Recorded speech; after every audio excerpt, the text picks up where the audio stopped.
this episode, we're going to take a deep dive into menopause and perimenopause. We're going to look at the skin changes that are commonly seen and some of the treatment options. Vaginal cream under your eyes.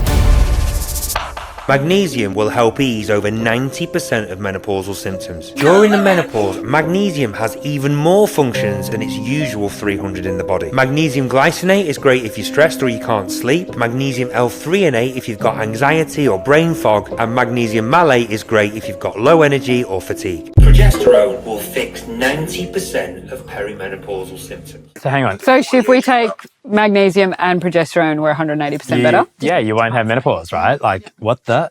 And they both solve 90%, both magnesium and progesterone. So you're fine. I don't disagree that those ingredients or substances are helpful, but to claim that they solve 90% of menopausal symptoms is pretty ridiculous, given that magnesium isn't, I guess, what you'd like the root cause of menopause. Like, it's a declining hormone related to a normal aging process. If your first period was before the age of 12, menopause for you is probably going to come early. Studies show you're up to 80% more likely to have a premature menopause. If you're one of these women, then when you're in your 30s, you need to be looking out for the signs of the perimenopause. Things like the poor sleep, anxiety, and hot flushes.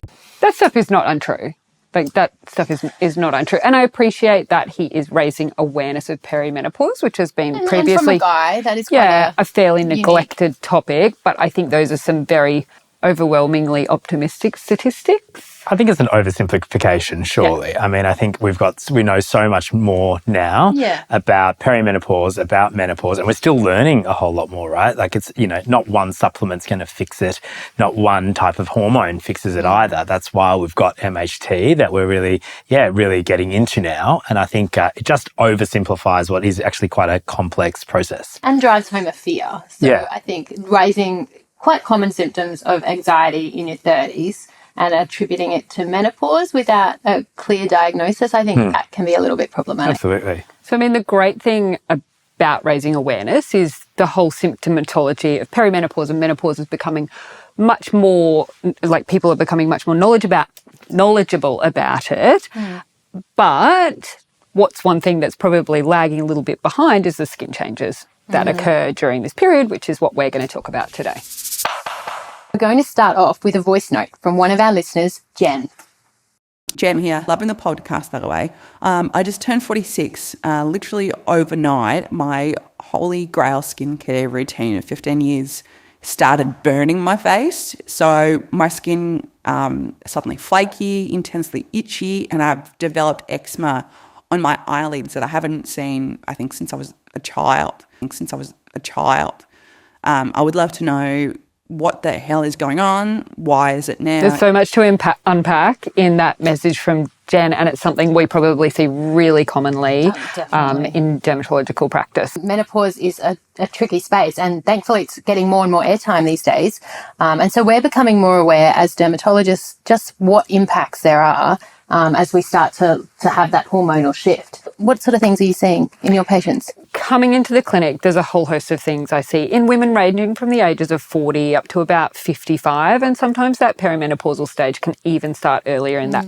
But really common things that they'll report, just generally dry, crepey skin. Then they might see the unmasking of eczema that they haven't seen since they were a child.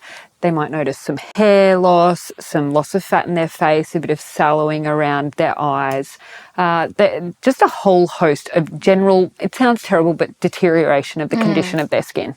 Estrogen itself is a real bulker of the skin. It's so important for the structural elasticity and the softness. And so when that, as we age, and perimenopause particularly, those estrogen levels tend to decline. And that these... Sorry to say it, Jen, but these are the effects that we start to see. Very common, but completely treatable. Absolutely. And I think for so long, people have really thought and been very scared of hormone replacement therapy, which is now called MHT. And it's been a huge change, right, from a medical point of view in how we view management of women going through these really critical times of their life. And they've really had to hide, in the shadows for a very long time, feel very frustrated, very isolated. So I think it's fantastic that now we actually are talking about it and, demystifying it, and we actually have something to offer. There has been a bit of a shift recently in a look to re-prescribing HRT in perimenopausal and menopausal females. There was a massive drop in the 2000s after concerns were raised with a large study on the WHI, which was looking at a group of women that were prescribed hormone replacement therapy, and they unfortunately found higher incidences of ischemic heart disease and breast cancer in a patient group, and it sent the prescribing practices quite down. Of doctors, plummeted in the subsequent 10 to 20 years. And there's a whole generation of doctors, actually we fall into that were quite scared of prescribing these medications because of that WHI study. But it's since been re-looked at, and it's been shown that it's quite an aged population group they were looking at. So they're in their mid-60s. So that the data was quite skewed and not representative. So it really caused a lot of damage, right? That study and the fear-mongering and the hysteria around what we know now is very appropriate prescription of hormones that this group of women really need and deserve. So it's now been called menopausal hormone therapy, MHT. And for good reason, we've got a lot more confidence in being able to prescribe it, what we call bioidentical hormones. So these are the hormones that are very similar to what are being produced in women before they undergo menopause. And quite rightly so, because I think these women have suffered for the last 20 years. Suffered for a very long time, yeah. Absolutely. So beyond the skin, there's all the mood effects, the sleep effects. There are quite a lot of body systems that are impacted by not having these hormones, and many, many women that have suffered without them. So I think we're coming into a time now where we can more happily prescribe these and hopefully help people like Jen through this time of their life. So we've got this traditional MHT, which can come in a couple of different forms. So there can be gels you can rub on your skin, there can be tablets you can take, and those are prescribed by your doctor. And quantifiably, they help with systemic side effects. So like you said, the brain fog, the anxiety, the insomnia. So we definitely know that it helps with all of those things. What we are maybe lagging behind a little bit is knowledge as to how it helps the skin, because we definitely know that the decreases in estrogen causes these symptoms that Jen is describing. So obviously there's a lot more study that needs to revolve around whether the MHT helps with the skin symptoms. But there's lots of other things that we do as dermatologists as adjuncts to help with perimenopausal and menopausal skin changes. Yeah, definitely. And I think the US is leading the way on this. And there is actually some exciting data coming out of some studies they're doing there with topical estrogen and its benefits in the skin. So not just in increasing collagen, remodeling, but also reducing pore size and helping to strengthen the skin. So I think there is something in topical estrogen, and that's a really exciting space. Totally. So, as you said, Sam, I think there's a lot more that we can look forward to coming out, published data that supports the use of MHT directly for the skin. We're not 100% there yet, but what I really want to know is, what do you recommend for patients like Jen who suddenly notice this change in their skin, the itchiness, the sensitivity, the periorbital eczema? And I think she does signify a lot of different patients in this same condition. I think working together with the GP is really important. Having a proper dermatological assessment. So is this menopausal-related dryness, or is this an actual skin disease like eczema? Either way, that can be treated with a really good skin hygiene routine, possibly adding in something like some MHT or topical steroid and seeing how her skin responds. Totally. I think this is where skincare actually is really important.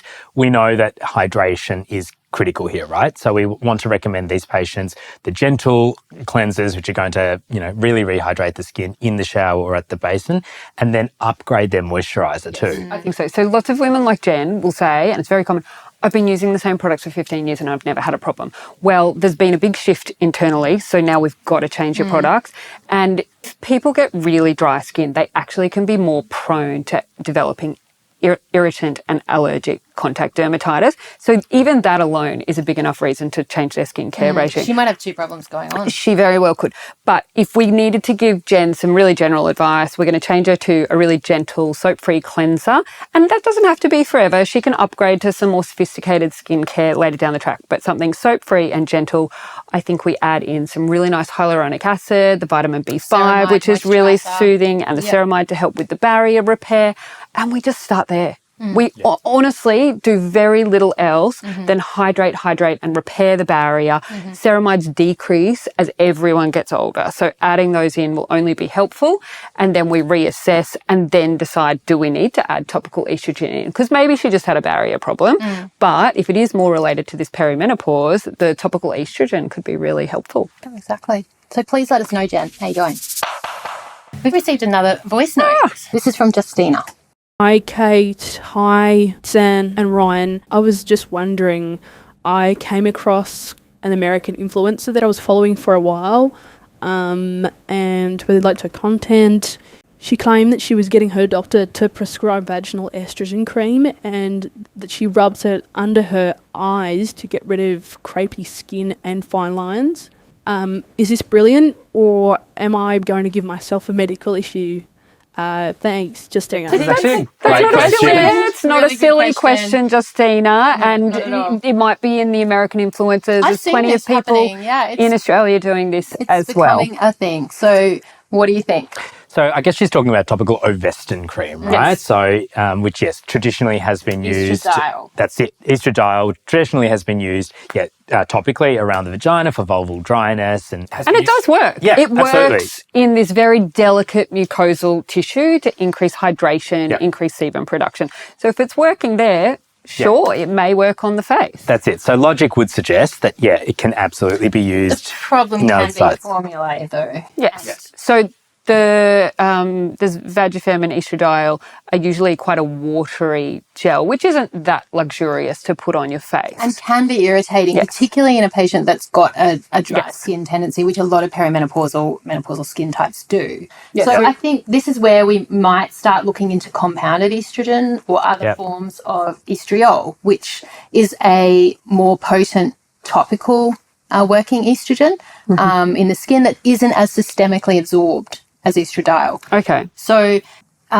you do need to work quite closely with your compounding pharmacist for these products, and they're not TGA approved, they're off-label at the moment. But I think it's definitely a space to watch. And an area that's really sensitive that people, anecdotally so far, have been using it and finding a lot of benefit is that really crepey fine skin around the eyes. So, Justina, I mean, I think you're onto something there. I think so. I think one possible word of warning here would be if you do suffer from a pigmentation condition. And rosacea too. So that's really interesting because Kate, because she's a real scientist, did a little bit of a deep dive on the literature around topical estrogen and worsening of melasma.